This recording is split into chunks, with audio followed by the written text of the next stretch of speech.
On the 26th of November 1942, a riot erupted here on the corner of Adelaide and Creek Streets in Brisbane. The belligerents were Australian troops and their American counterparts who had been stationed in the city during the Second World War. By this time, Brisbane had been made headquarters for the South West Pacific area of the war under the command of Douglas MacArthur. That meant the city was suddenly inundated with American troops, many of them billeted to families throughout the city. Tension between the Americans and Australians had simmered for some time before boiling over in what would come to be called the Battle of Brisbane. Why did these supposed allies suddenly go after each other? Well, the fact that it happened outside a pub, the Gresham Hotel, immediately after closing its one rationed hour of service may have had something to do with it. But there are other theories. Hi, I'm Simon Groth. My latest book is titled Ephemeral City. It's a collection of stories and ephemera published in a box. It can be read in whatever order you like. The stories are all set in Brisbane across 80 years, and this is some of the research that went into making them.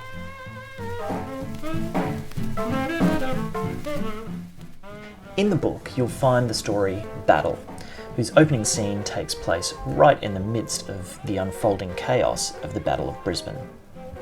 My character, Bertie, however, is more inwardly focused, struggling to come to terms with the loss of his girlfriend, his discharge from the army, and his new prosthetic leg. But he is nevertheless swept up in larger events as the mob takes to the street and violence erupts. Now, much of the motivation behind the riots has been attributed to petty jealousy. The Americans had access to money and the relatively luxurious goods and booze available from the American Postal Exchange, or the PX, right across Creek Street from the Gresham Hotel. This, plus the novelty of accents and the appearance of worldliness, went a long way to winning over local women. You can imagine how that went down. But a closer look at the mood of the times reveals a much more complex picture. Australians reserved a particular loathing for the provos, or the American military police, who touched a nerve with their perceived haughtiness, abuse of power, and enthusiastic use of batons.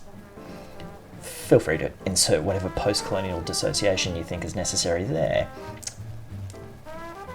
In fact, the incident that sparked the violence was an interaction between provos and a young American private who had been drinking at the pub.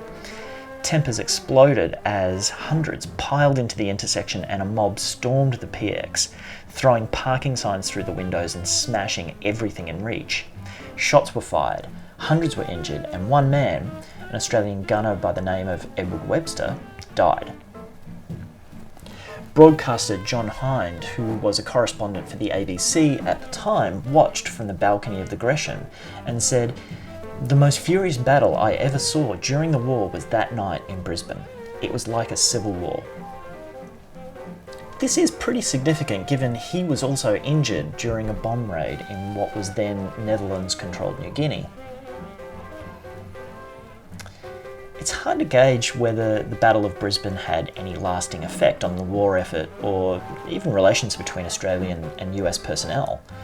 It's not especially well known outside of Brisbane history buffs, and it seems to have been mostly written off as an aberration, a momentary flare-up between otherwise steadfast allies. And maybe that's part of the reason why the conflicts of the story I wrote surrounding these events remains unresolved. By the time spontaneous victory parades marched down Queen Street, the Battle of Brisbane was already old news. Australian flags waved alongside American, British and New Zealander. Although I don't think it was brushed under the carpet, it certainly was a curious moment in a tumultuous time for a city that was barely emerging into a modern and much more dangerous world. As well as the deluxe box set, Ephemeral City is published in a variety of editions in both print and pixel. The bound edition is a perfectly portable paperback containing all the stories and a link to view the ephemera online.